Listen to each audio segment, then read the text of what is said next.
Num. The arena lights can make any woman look untouchable, but they cannot protect her when the music stops.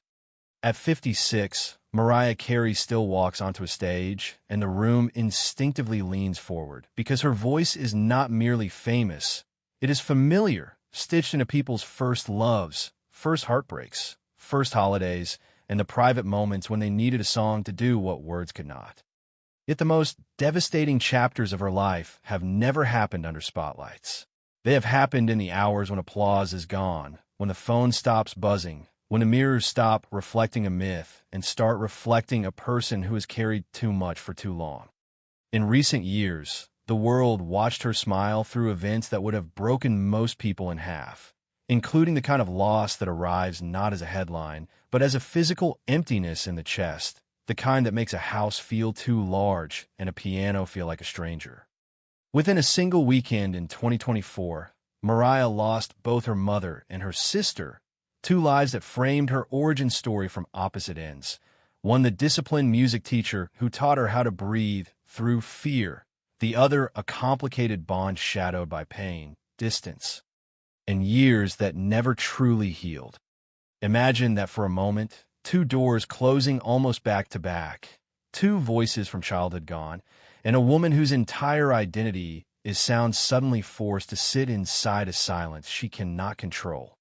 This is where the story becomes difficult to watch, because Mariah's life has always been a collision between brilliance and instability, between the public expectation of perfection and the private reality of survival.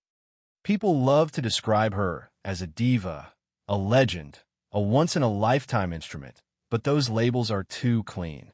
They skip the most important detail, that her voice was born in an atmosphere of tension long before it became an industry product. She grew up learning how to read danger, how to disappear emotionally while still standing in the room, how to create a safe place out of melody when the world outside felt unpredictable. That kind of childhood does not vanish when success arrives. It follows you into every studio session, every relationship, every contract, every moment you're told you're lucky while you are quietly breaking. And Mariah has broken more than once, not because she was weak, but because she was human in a system that punishes humans for needing rest. There was a year when the public narrative turned cruel, when a highly visible career stumble became entertainment for strangers, and her exhaustion was treated like spectacle instead of a warning sign. There were years when her love life looked glamorous from a distance, yet inside it carried the old pattern she knows too well, a powerful man who could open doors also having the power to close them, safety slowly turning into suffocation. And the terrifying moment when you realize you have become a guest in your own life.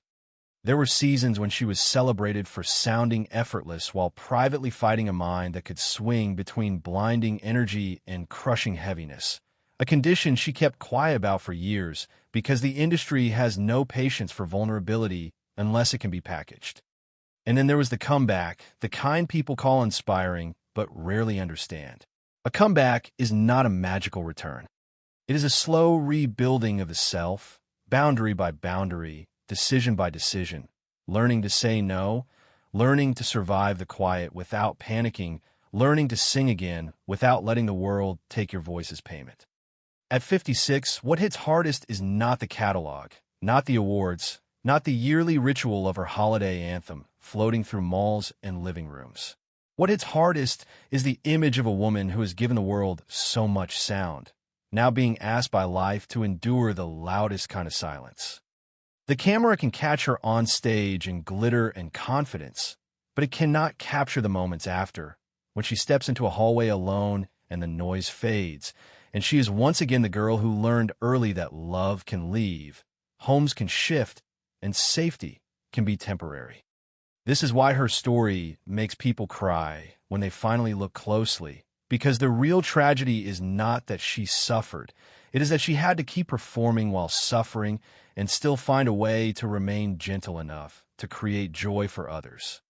The question is not whether Mariah Carey can still hit the notes. The question is what it costs a person to keep singing when grief, pressure, and memory all demand that she go quiet, and why she refuses to disappear even when disappearing would be easier. Fame did not arrive gently in Mariah Carey's life. It detonated.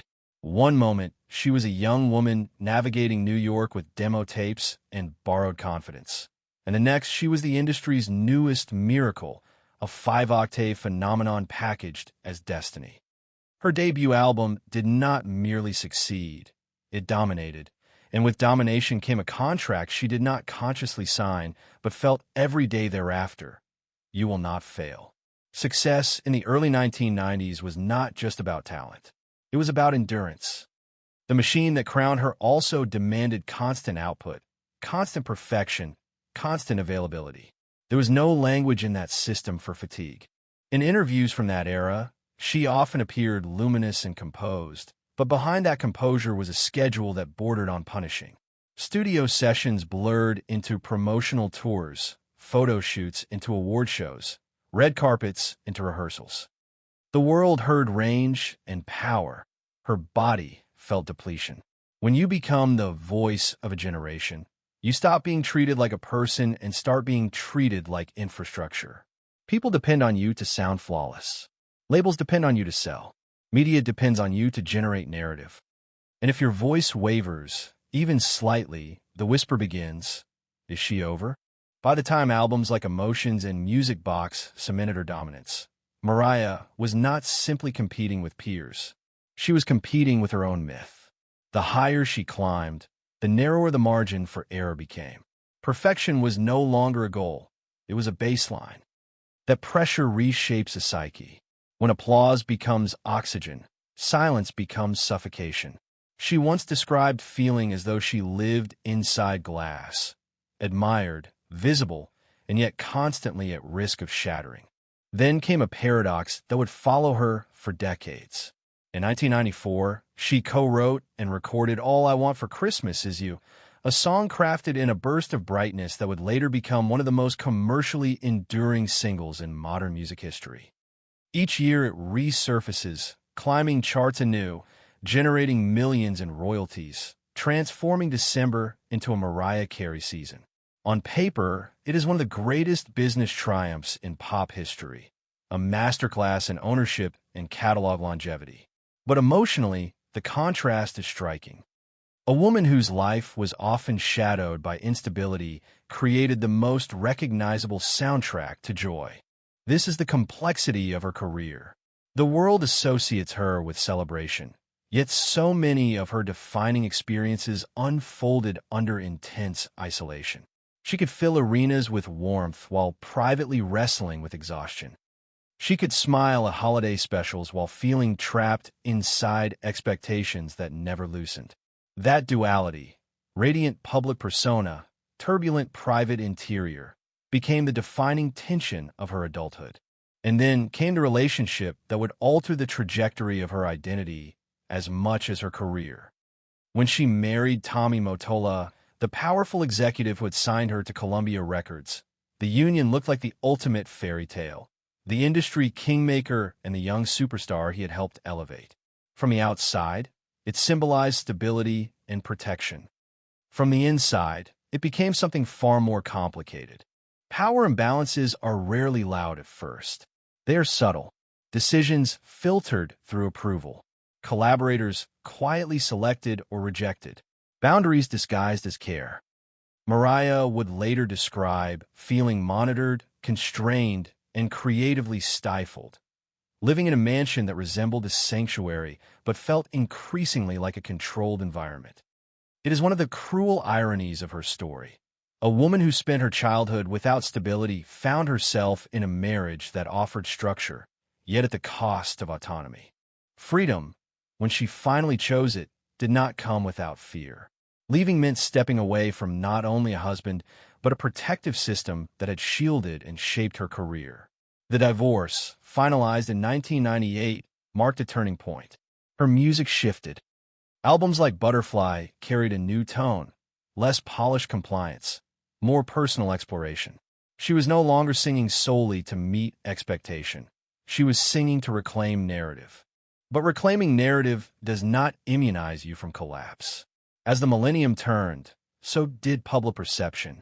In 2001, after signing a massive deal with Virgin Records, she released Glitter, a project that failed to meet commercial expectations and was quickly framed as catastrophe. Headlines were ruthless. The same media that once hailed her as untouchable now dissected her every misstep. What few acknowledged was the cumulative toll of a decade lived at maximum intensity. That year marked one of the darkest periods of her life. Sleep deprivation, relentless scrutiny, and untreated mental health struggles converged.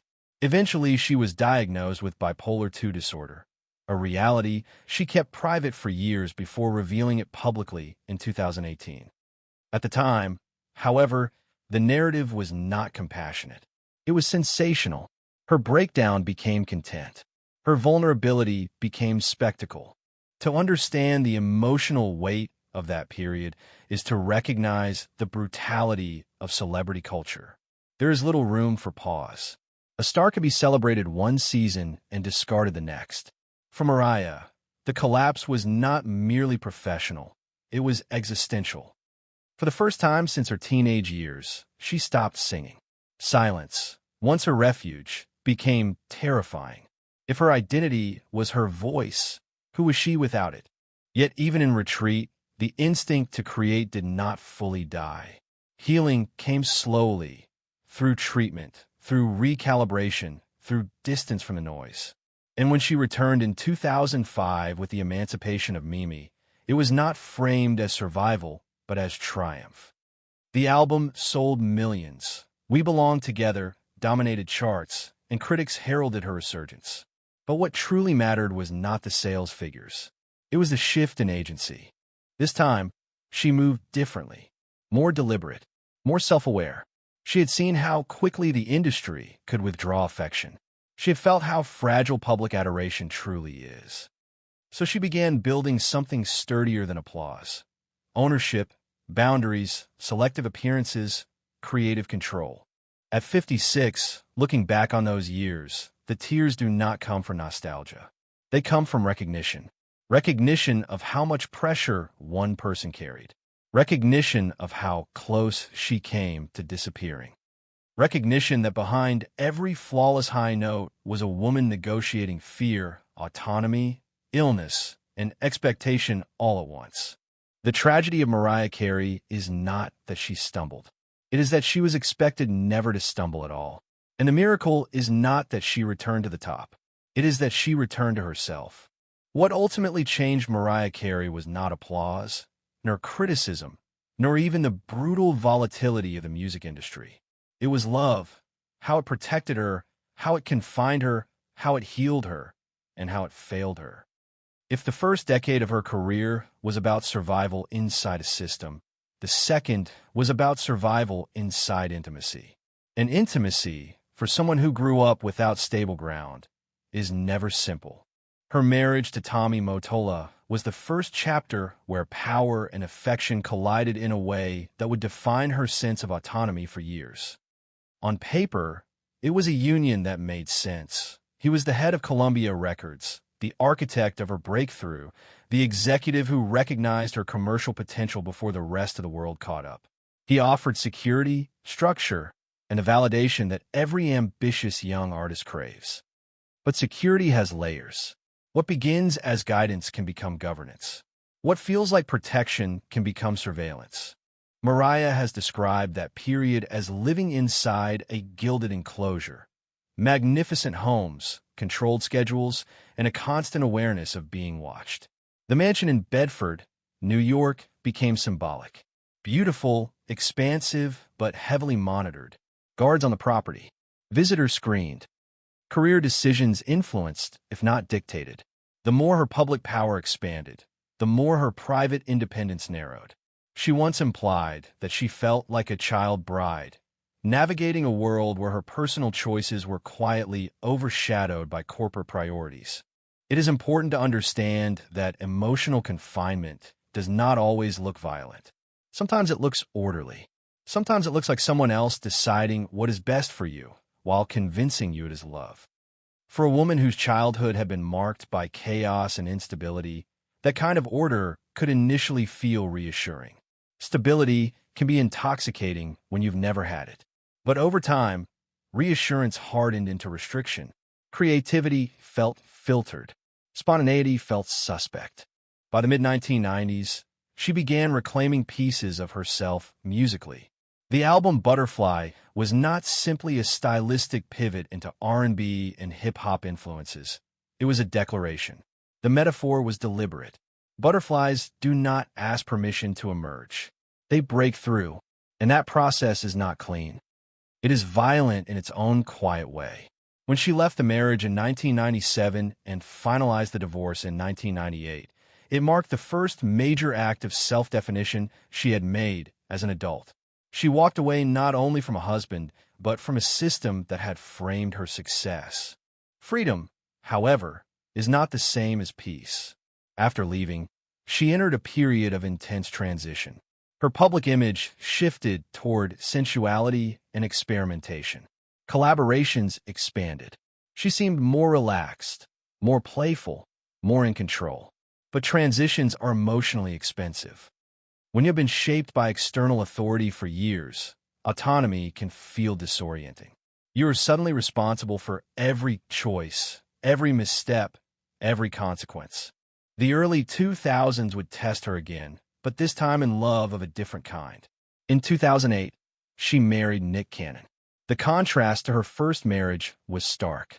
He was younger, energetic, visibly affectionate.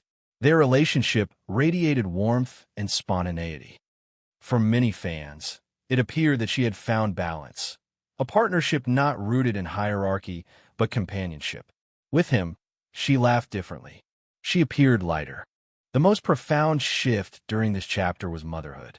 In 2011, she gave birth to twins, Monroe and Moroccan. The arrival of her children reoriented her priorities in a way no chart position ever could. Motherhood introduced a new vulnerability, but also a new anchor. For someone who had spent her life feeling unmoored, children provided a reason to build stability not for survival, but for legacy. Yet even gentle love can strain under pressure. Careers continued to demand attention. Public narratives continued to circulate. By 2014, the marriage began to fracture. Their separation and eventual divorce were notably less dramatic than media speculation might have predicted. They prioritized co-parenting, maintaining mutual respect publicly. This was not a catastrophic ending. It was a recognition of divergence. Sometimes love is real, but not sustainable in its original form. After that chapter closed, she entered another high-profile engagement with Australian businessman James Packer. The relationship was extravagant, intense, and fast-moving. Yachts, private jets, massive diamonds. Externally, it looked like the ultimate fairy tale encore. But once again, the glitter masked incompatibilities. The engagement ended in 2016. The symbolism was familiar. Opulence does not guarantee emotional safety. Then came a quieter, more understated relationship with Brian Tanaka, a longtime dancer and collaborator. Their bond felt less performative, more grounded in familiarity. For years, they maintained a relatively low-key presence compared to previous romances. But even that relationship eventually concluded, and by her mid-50s, Mariah's perspective on love had visibly shifted. She has expressed that she still believes in love, but not the kind that requires self-erasure.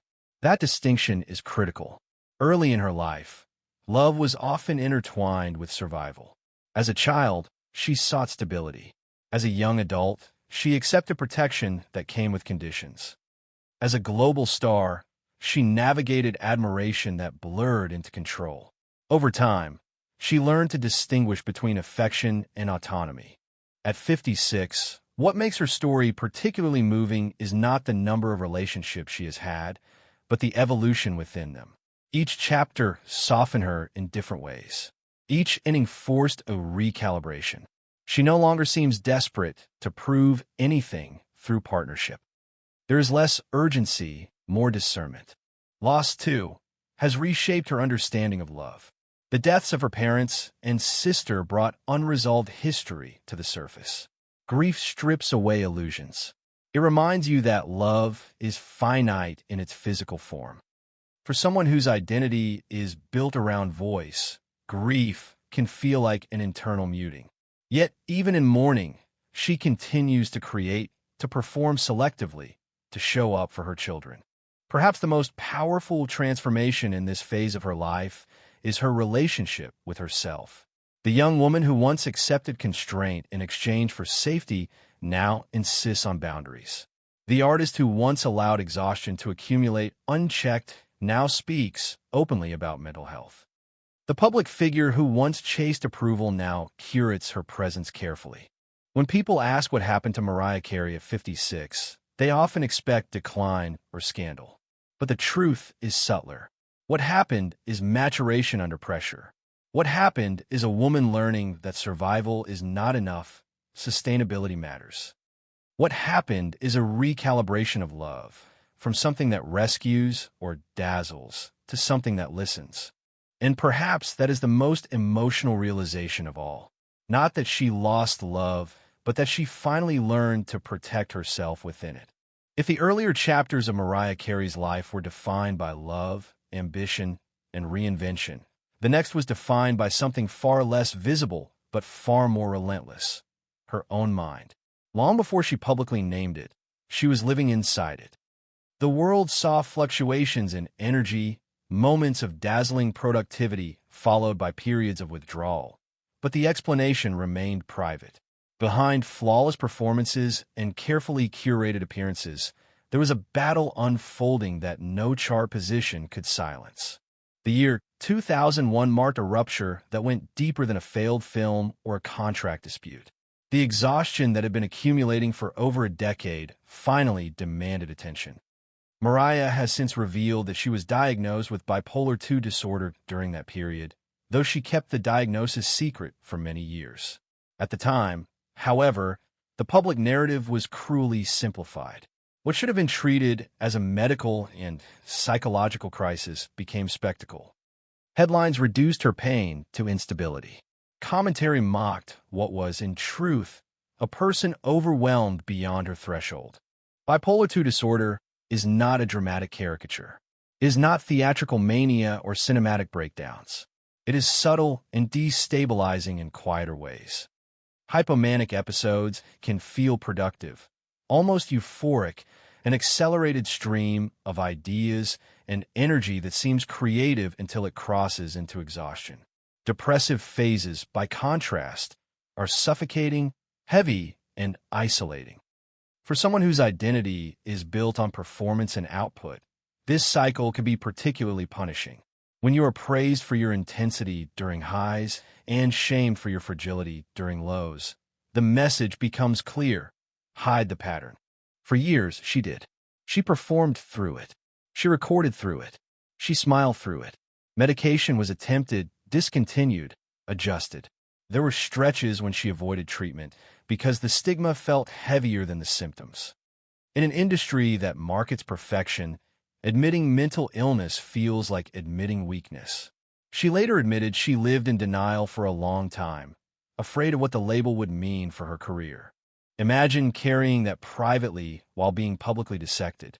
Imagine standing on stage in front of thousands, delivering impossible notes with precision, while knowing that your internal stability is fragile. The contrast is staggering. The glittering gowns, the confident persona, the signature humor, these became armor.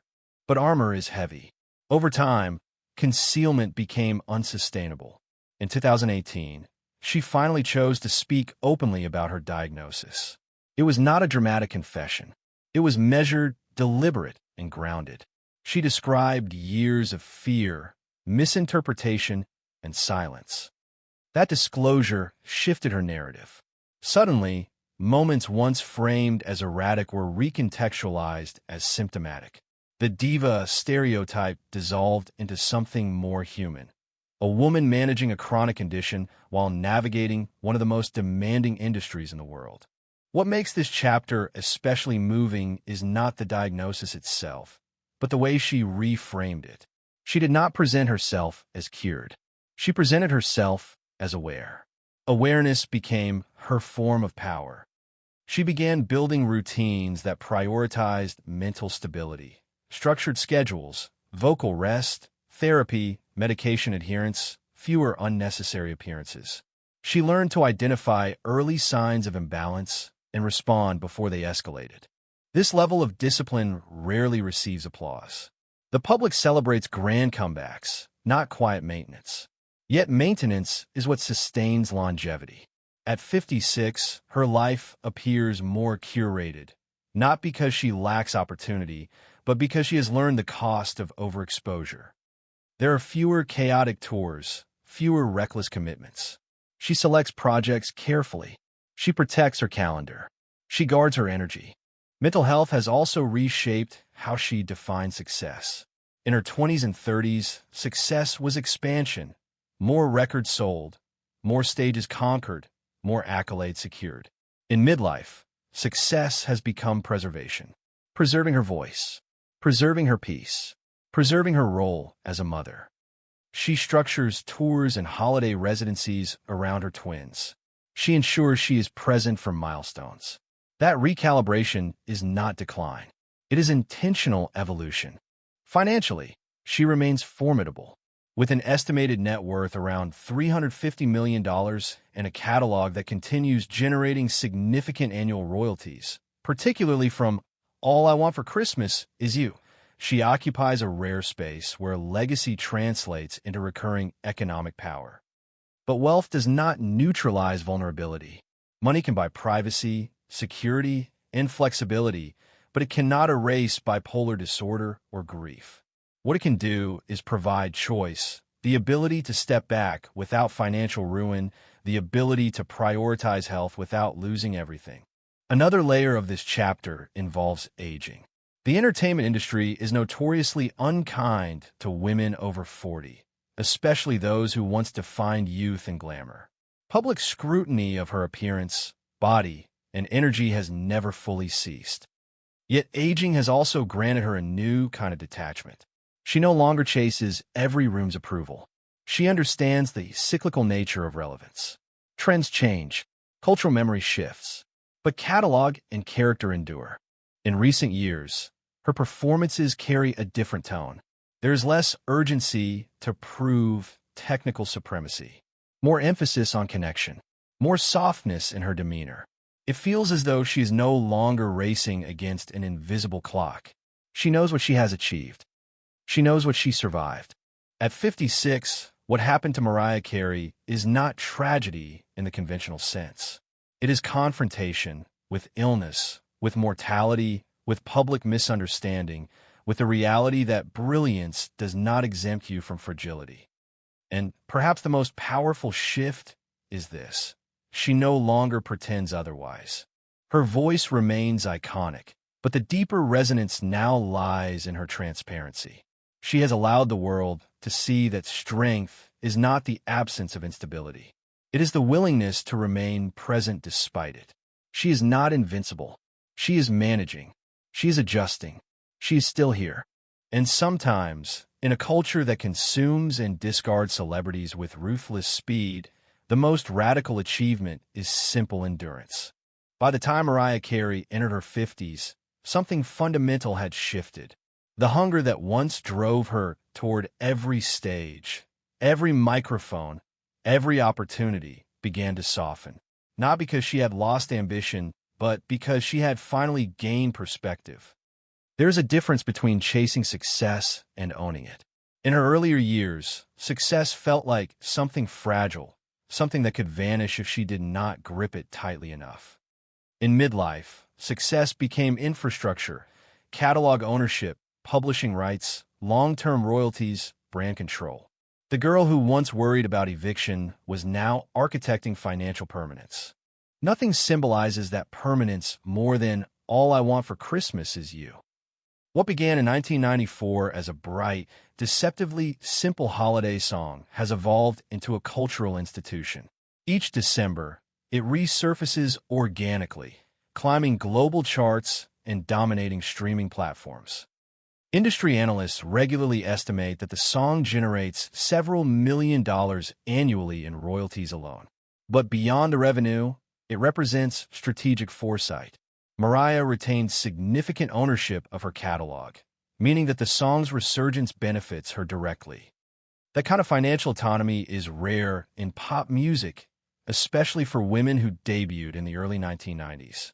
Ownership changed her relationship with work. She no longer needed to say yes to everything. She could select holiday residencies, curated performances, limited tours, events designed for sustainability rather than exhaustion.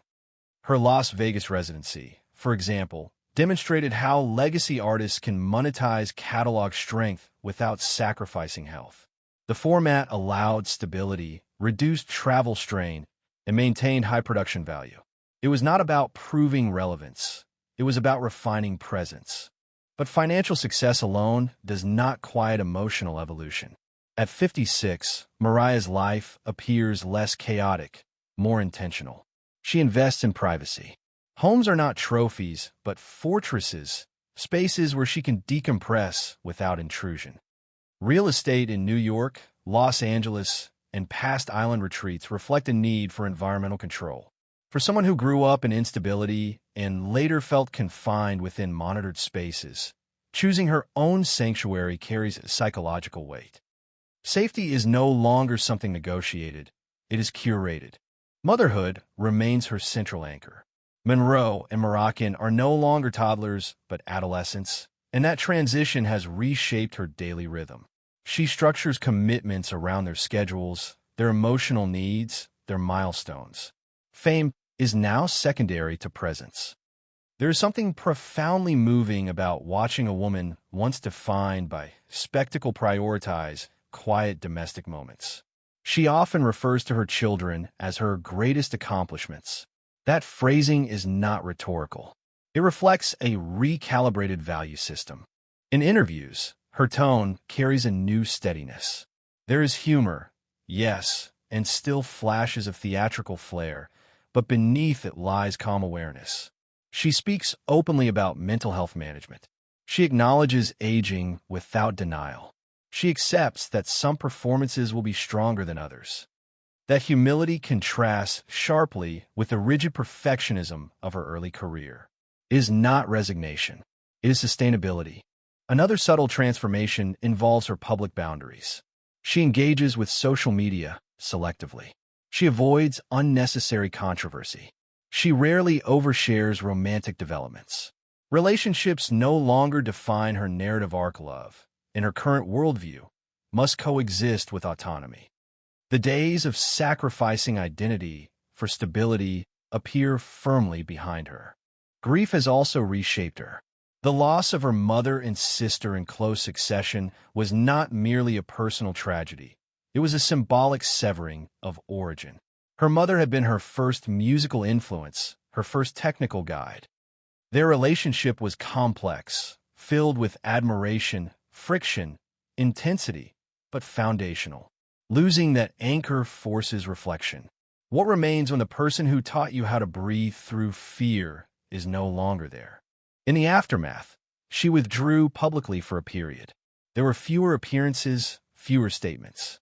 Those who observed closely noticed a different quality in her performances upon return. Softer, more introspective.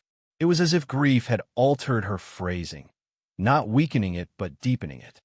Loss refines tone. It strips away performative urgency and leaves only essence. Financially, emotionally, and artistically, Mariah, at 56, is no longer fighting for legitimacy. She has secured it. What she protects now is equilibrium. That is perhaps the most significant evolution of all. Early Mariah equated survival with output.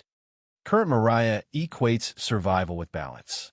She understands that mental stability requires deliberate structure, that her voice requires rest, that her presence in her children's lives outweighs the adrenaline of constant touring. And yet, she remains culturally powerful. Each holiday season proves that relevance can be cyclical rather than constant.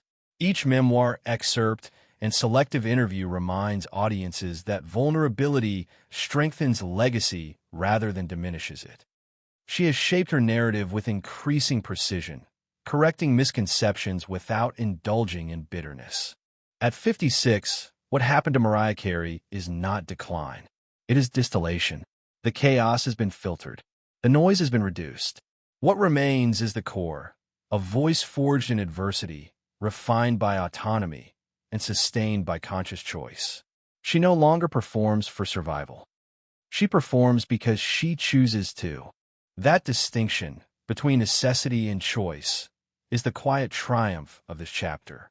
By the time Mariah Carey reached her mid-50s, the most intense battles of her life were no longer public spectacles. They were internal recalibrations. There is something profoundly different about surviving your own history and then choosing how to carry it. At 56, she is not defined by chart positions, not by headlines, not even by her vocal range.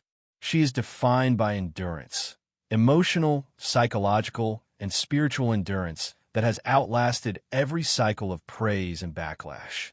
The entertainment industry rarely allows women to age without commentary. Youth is commodified. Reinvention is demanded. Nostalgia is monetized.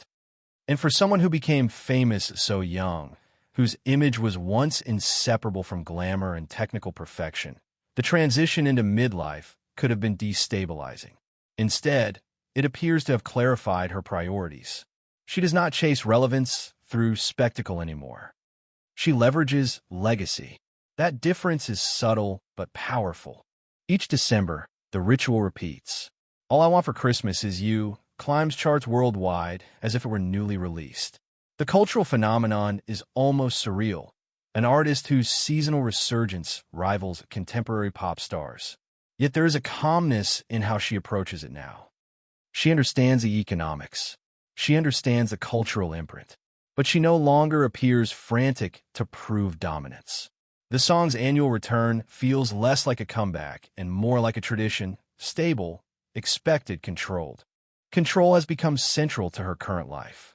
After decades of fluctuating public narratives, mental health challenges, and relationship complexities, she has built a lifestyle around boundaries.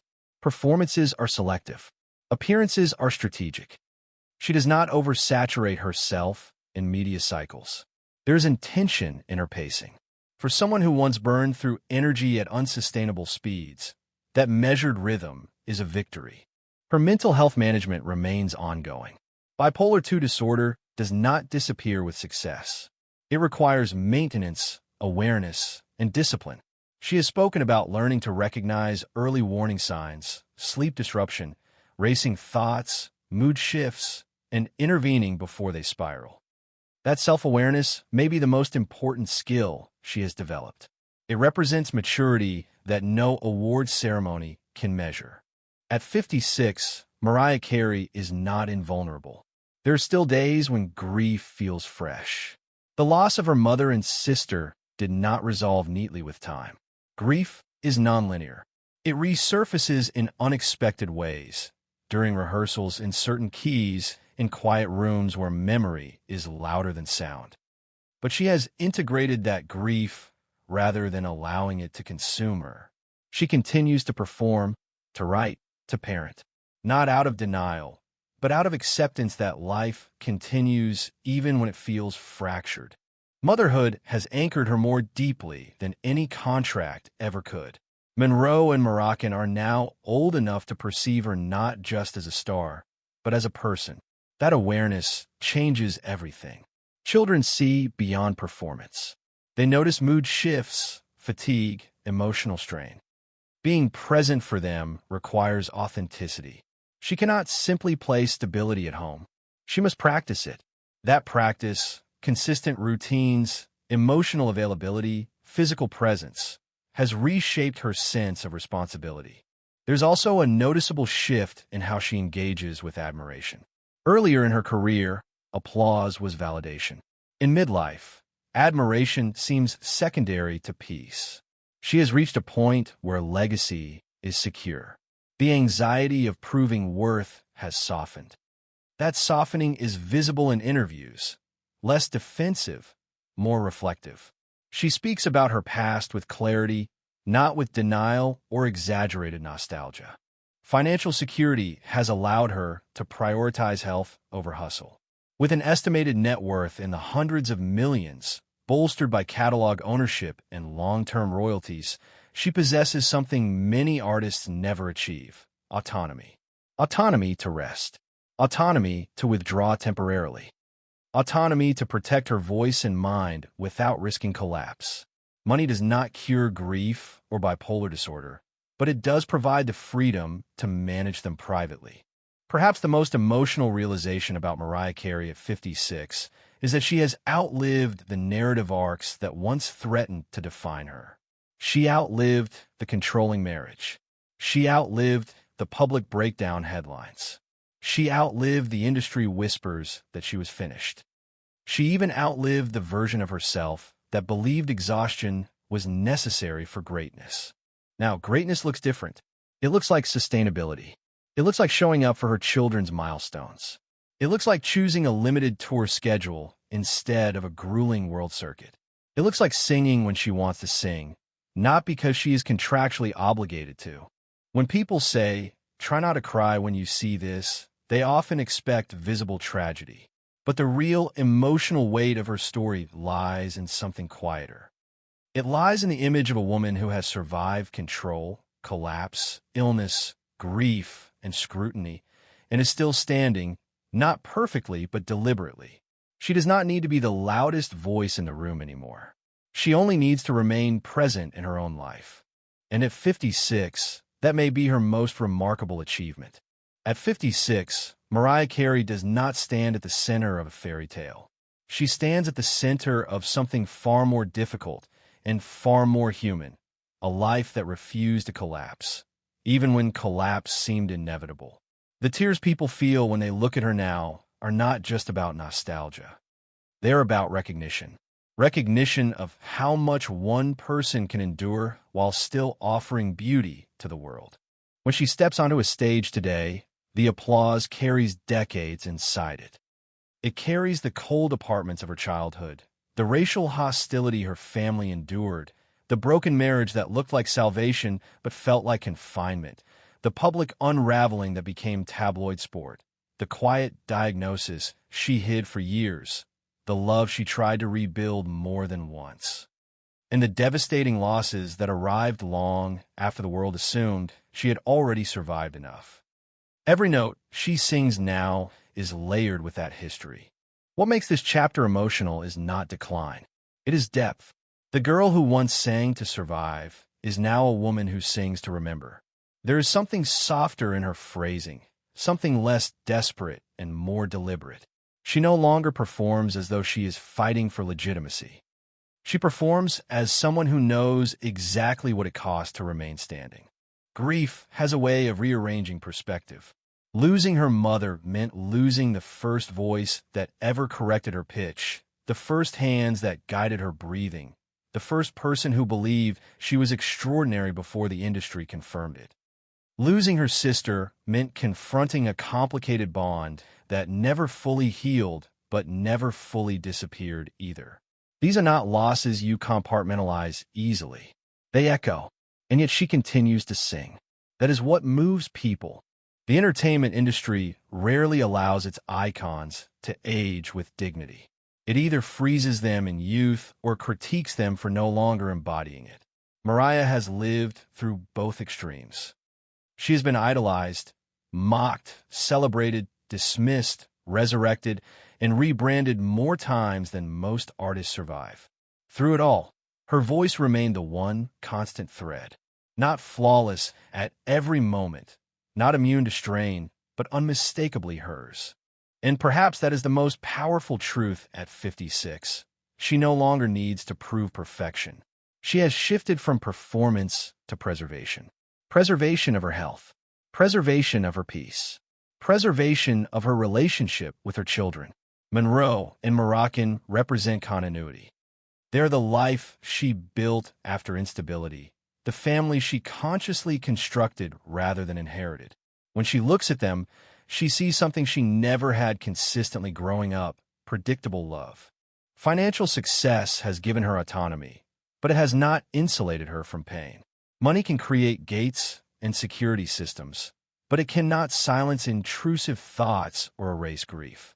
What it has given her is choice, the ability to step back when necessary, to structure her schedule around her mental health, to curate her public presence rather than be consumed by it. For an artist who once felt trapped inside both a marriage and an industry, that autonomy is monumental. If you watch her carefully now, you see a woman who understands silence differently. Silence once represented fear of being forgotten, of failing, of losing momentum.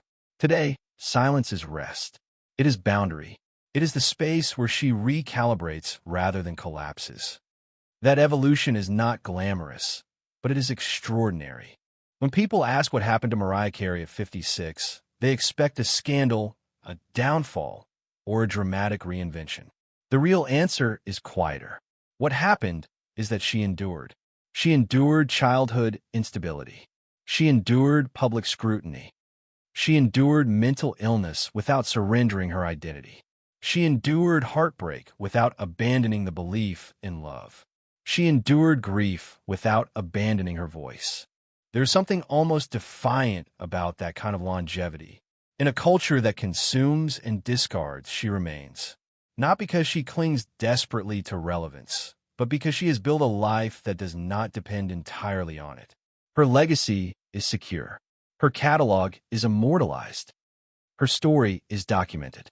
What remains is the person beneath the myth. And that person, at 56, is not the ingenue of the early 90s or the caricature critics once painted. She is a mother, an artist, a survivor managing a chronic condition, a woman who has learned that strength is not about never breaking, but about rebuilding with intention. When the lights dim after a show and the applause fades into memory, she walks off stage not as a symbol, but as someone who has chosen, again and again, to stay, to keep singing, to keep loving, to keep breathing through whatever comes next.